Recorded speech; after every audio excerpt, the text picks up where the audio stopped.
أولئك على هدى من ربهم وأولئك هم المفلحون صدق الله مولانا العلي العظيم وبلغنا نبيه ورسوله الكريم. سورۃ البقرہ تلاوت کی ترتیب میں دوسرے نمبر پر ہے، مدنی سورت ہے۔ نزول کی ترتیب میں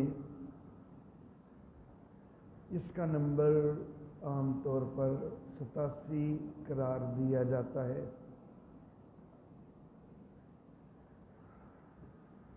قرآن حکیم کی سب سے طویل سورہ مبارکہ ہے اور اس کا نزول کا دورانیہ بھی سب سے زیادہ طویل ہے۔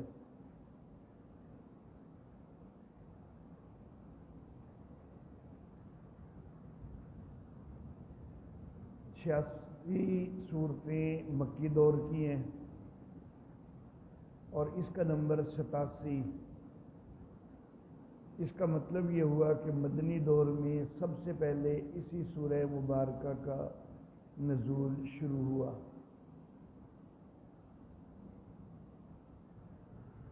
اور اگر ہم دیکھیں کہ قرآن حکیم کی سب سے آخری وحی کون سی ہے،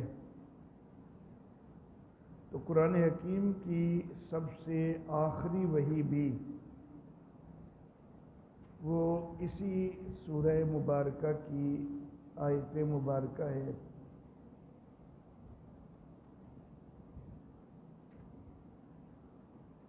آیت نمبر 281 تیسرے سپارے میں ہے، جس میں اللہ فرماتے ہیں کہ وَاتَّقُوا يَوْمًا تُرْجَعُونَ فِيهِ إِلَى اللَّهِ ثُمَّ تُوَفَّى كُلُّ نَفْسٍ مَا كَسَبَتْ وَهُمْ لَا يُظْلَمُونَ۔ یہ آیت مبارکہ نزول کے لحاظ سے قرآن حکیم کی آخری آیت مبارکہ ہے۔ اب مدنی دور کے اندر گویا کہ جو سب سے پہلی وحی نازل ہوئی تو وہ بھی غالب رائے یہ ہے کہ سورۃ البقرہ کی نازل ہوئی، اور مدنی دور کے اندر جو سب سے آخری وحی نازل ہوئی تو وہ بھی غالب رائے یہ ہے کہ سورۃ البقرہ سے نازل ہوئی۔ گویا کہ یہ سورہ مبارکہ اس کا نزول پورے مدنی دور کو گھیرے ہوئے ہے۔ کچھ حصہ کبھی نازل ہوا، کچھ حصہ کبھی نازل ہوا، تو پوری سورہ مبارکہ آہستہ آہستہ تقریباً پورے مدنی دور میں نازل ہوئی ہے۔ مدنی دور جو نبی اکرم صلی اللہ علیہ وآلہ وسلم کا ہے وہ 10 سال کا ہے، تو گویا کہ اس سورہ مبارکہ کا نزول کا زمانہ تقریباً 10 سال پر محیط ہے۔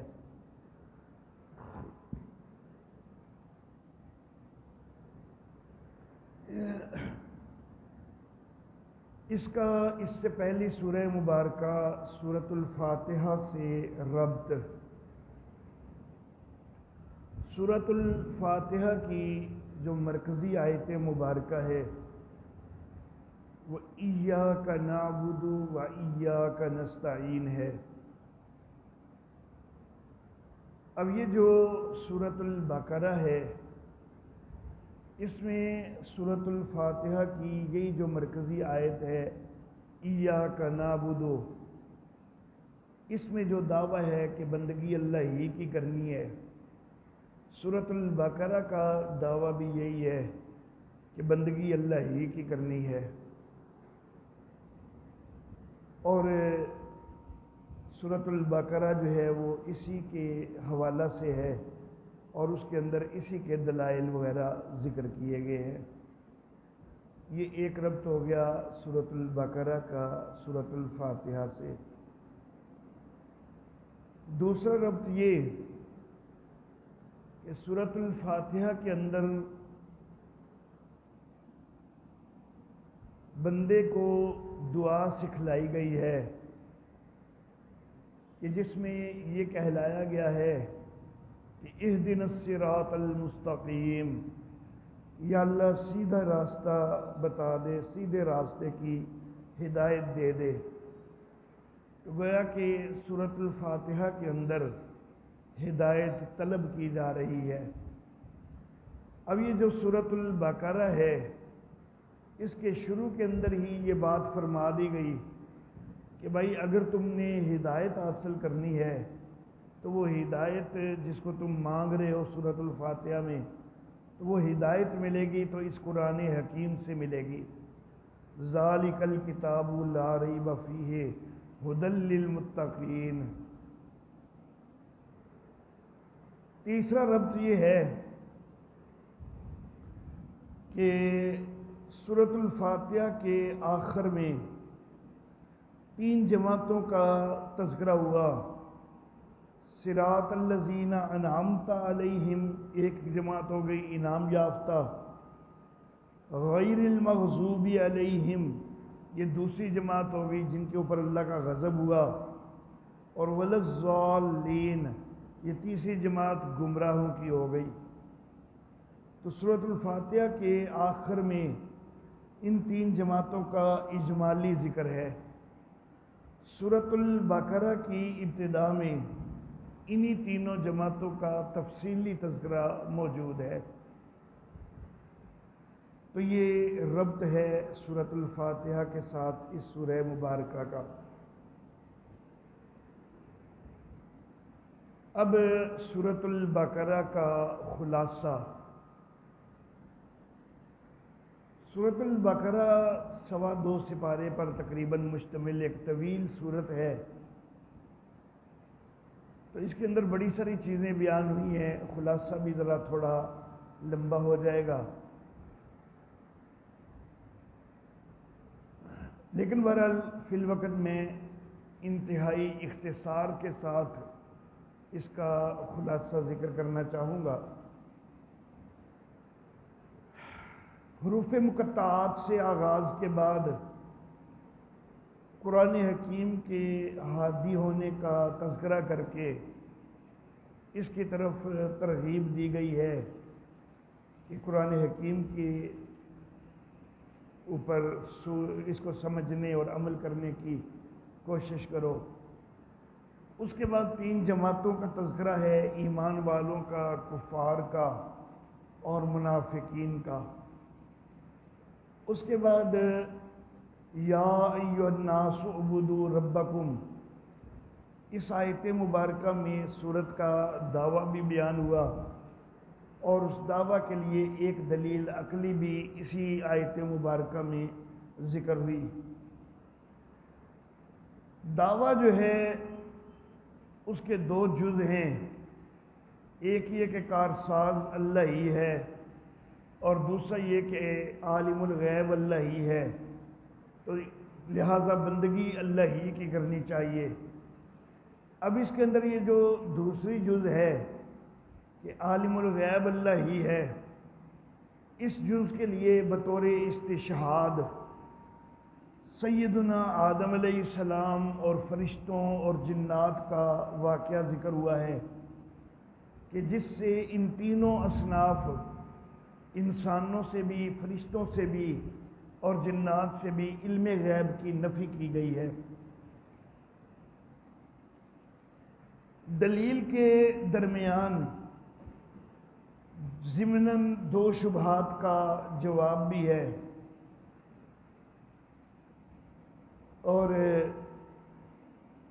ایک شبہ یہ کہ معاذ اللہ یہ نبی خود اپنے پاس سے گھڑ کے لے آیا ہے، اور دوسرا شبہ یہ کہ اللہ رب العزت چھوٹی چھوٹی چیزوں کی مثال کیوں دیتے ہیں؟ اللہ تو بہت بڑی ہستی ہیں، تو اللہ رب العزت کو مثال بھی بڑی چیزوں کی دینی چاہیے۔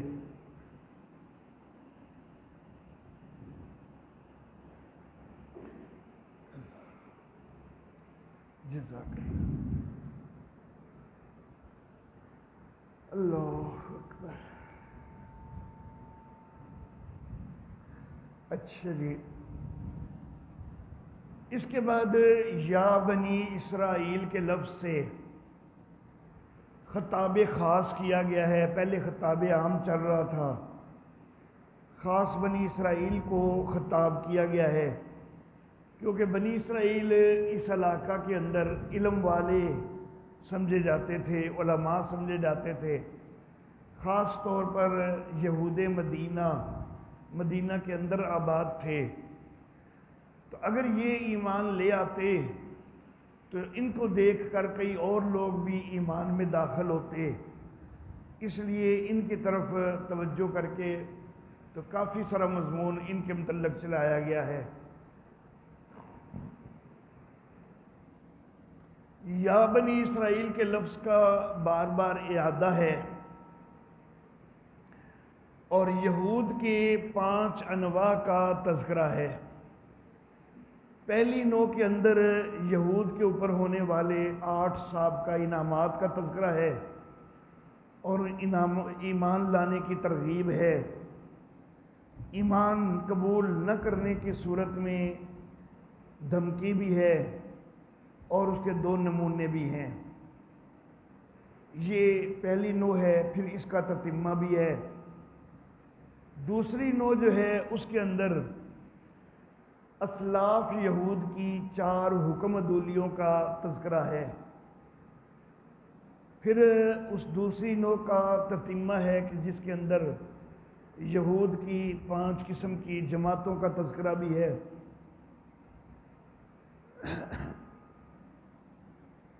تیسرا نوع جو ہے اس میں خود نبی اکرم صلی اللہ علیہ وآلہ وسلم کے دور کے یہودیوں کی 2 خباستوں کا تذکرہ ہے، اور پھر اس کا تتمہ ہے۔ چوتھا نوع جو ہے اس کے اندر یہ ذکر کیا جا رہا ہے کہ تمہارے آباء و اجداد انہوں نے صرف حکم عدولیاں ہی نہیں کی، بلکہ نبیوں کی تکذیب بھی کرتے رہے، اور کئی نبیوں کو تو قتل تک بھی کیا۔ پھر اس چوتھے نوع کا بھی تتمہ ہے۔ 5واں نوع جو ہے وہ یہ ہے کہ صرف تمہارے آباء ہی تکذیب نہیں کرتے رہے، بلکہ یہودیوں تم بھی نبی اکرم صلی اللہ علیہ وسلم کی تکذیب کر رہے ہو۔ یہ 5 انواع کے بعد یہود کا ایک شکوہ ہے، اور اس شکوے کا 5 طریقے سے رد ہے۔ پھر یہود کو مبالغہ کا چیلنج ہے۔ اس کے علاوہ یہود کے مسلمانوں کو گمراہ کرنے کے لیے یہودیوں کی 3 سازشوں کا بھی تذکرہ ہے۔ پھر 5 شکاوہ ہیں اور ان کے جوابات ہیں۔ اس کے بعد ایک بات ذکر کی گئی ہے کہ کئی یہودی علماء جو ہیں وہ بھی ایمان قبول کر رہے ہیں، تو ان کا ایمان قبول کرنا یہ دلالت کرتا ہے کہ یہ سچا مذہب ہے۔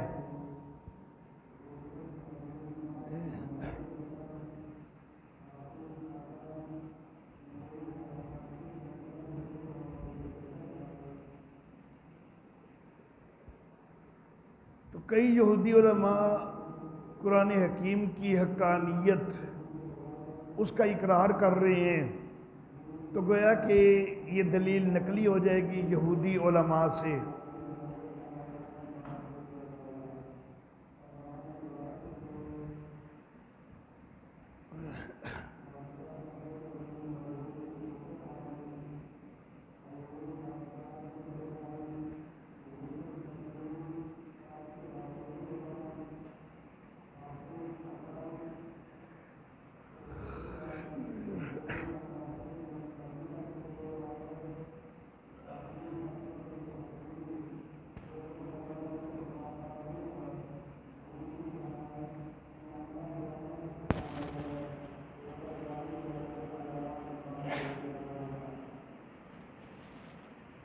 اچھا جی، تو اس طرح سورت کے اندر بیان توحید کا ایک حصہ مکمل ہو جائے گا۔ اس کے بعد مسئلہ توحید کے ساتھ اب مسئلہ رسالت کا تذکرہ آئے گا۔ نبی اکرم صلی اللہ علیہ وسلم کی رسالت کا اس بات ہوگا کہ دیکھو حضرت ابراہیم علیہ الصلاۃ والتسلیمات جو کہ امام الناس پیغمبر ہیں، تو انہوں نے دعا کی تھی جس نبی کے لیے، تو اس دعا کا مصداق نبی اکرم صلی اللہ علیہ وسلم کی شکل میں سامنے آیا ہے، امت مسلمہ وجود میں آئی ہے، تو تمہیں اس سے اعراض نہیں کرنا چاہیے۔ اس کے بعد دو شبہات کا جواب ہے، ایک شبہ تحویل قبلہ کے حوالہ سے اور دوسرا شبہ صفا اور مروہ کے درمیان صحیح کرنے کے حوالہ سے۔ اس کے بعد مسئلہ توحید کے بیان کی طرف رجوع ہے، اور دوسری آیت توحید ہے کہ جس کے اندر شرک فعلی کی نفی مقصود ہے، تحریمات غیر اللہ اور نظر لغیر اللہ اس سے منع کیا گیا ہے۔ یہ سورت کا پہلا حصہ ہے جو کہ آیت نمبر 176 تک جاتا ہے۔ اس کے بعد آیت نمبر 177 جو ہے، تو یہ دونوں حصوں کے اندر مشترک صورت آیت ہے۔ پہلے حصے کا یہ تتمہ ہے اور دوسرے حصے کے لیے مبدا ہے۔ اس کے بعد آیت نمبر 178 سے دوسرا حصہ باقاعدہ شروع ہو جاتا ہے۔ دوسرے حصہ جو ہے، پہلے حصے کے دو مضامین تھے مرکزی، توحید اور رسالت۔ دوسرے حصے کے بھی دو مرکزی مضامین ہیں، ایک قتال اور ایک انفاق۔ سورت کا جو دوسرا حصہ ہے اس کے اندر 7 چیزیں متفرق طور پر آئیں گی۔ پہلی چیز یہ کہ جو دوسرے حصے کا پہلا مرکزی مضمون ہے، جہاد فی سبیل اللہ یا قتال فی سبیل اللہ، 6 دفعہ اس کا ذکر آئے گا۔ دوسری چیز یہ کہ جو دوسرا مرکزی مضمون ہے، انفاق فی سبیل اللہ، 6 دفعہ ہی اس کا بھی بیان کیا جائے گا۔ تو 6 دفعہ مسئلہ قتال کا بیان ہوگا اور 6 دفعہ مسئلہ انفاق کا بیان ہوگا۔ یہ دونوں مسئلے جو ہیں یہ اس سورہ مبارکہ کے دوسرے حصے کے دونوں مرکزی مضامین ہیں۔ چھٹی دفعہ جو انفاق کا بیان کیا جائے گا تو وہ کافی تفصیلی کیا جائے گا۔ میں نے یہ عرض کیا ہے کہ مسئلہ قتال کا بیان بھی 6 دفعہ ہوگا اور مسئلہ انفاق کا بیان بھی 6 دفعہ ہوگا۔ البتہ میرے والد محترم حضرت قاضی عصمت اللہ عاصمہ اللہ تعالی، ان کی کتاب نظم الدرر، افسوس کہ آپ طلبہ اور طالبات کو وہ ابھی تک دی نہیں جا سکی، کتاب وہ ختم ہو گئی ہے۔ تو البتہ کل میں نے فوٹو سٹیٹ اس کی کروانے کے لیے دی ہے، اور فوٹو کاپیاں کروا کے تو جلد کروا کے تو وہ انشاءاللہ آپ سارے بچوں اور بچیوں کو دے دی جائیں گی۔ تو بہرحال نظم الدرر جو ہے میرے والد محترم کی کتاب، اس میں انہوں نے 4 دفعہ قتال فی سبیل اللہ کا مضمون لکھا ہے اور 4 دفعہ انفاق فی سبیل اللہ کا مضمون لکھا ہے۔ حضرت شیخ القرآن مولانا غلام اللہ خان رحمہ اللہ ان کی قبر پہ کروڑوں رحمتیں نازل فرمائے، وہ 6 دفعہ تذکرہ کرتے ہیں۔ اور میں نے جہاں تک مطالعہ کیا ہے تو میرے خیال میں اگر گہری نظر سے دیکھا جائے تو 6 دفعہ والی بات ہی زیادہ درست بنتی ہے۔ تو اس لیے میں 6 دفعہ کا تذکرہ کر رہا ہوں کہ 6 دفعہ قتال فی سبیل اللہ کا مضمون ہے اور 6 دفعہ ہی انفاق فی سبیل اللہ کا مضمون ہے۔ 2 چیزیں ہو گئی، کل 7 چیزیں ہیں دوسرے حصے میں۔ تیسری چیز ہے امور انتظامیہ کا بیان۔ 9 امور انتظامیہ بیان کیے گئے ہیں